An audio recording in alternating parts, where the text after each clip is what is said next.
So what happens during a driving test if you get stuck in standstill traffic?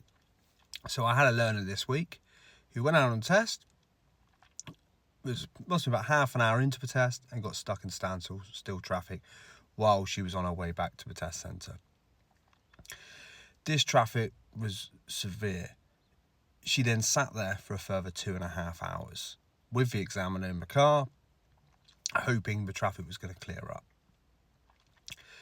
She was very fortunate that the examiner had done his job extremely well, and at that point she'd already pulled over 3 times for illegal pull-ups, and she'd already completed her manoeuvre.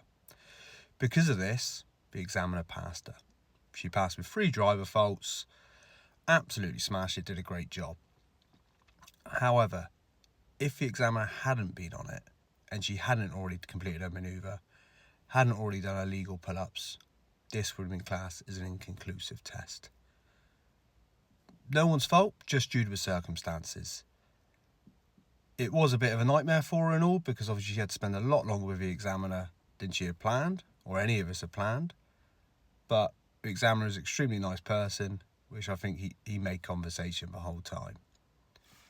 So if this does happen to you, which I often get asked by loads, what happens if I get stuck in traffic during the test, if it is really bad? If you're fortunate, you may have completed all the legal parts of a driving test and you'll pass at this point.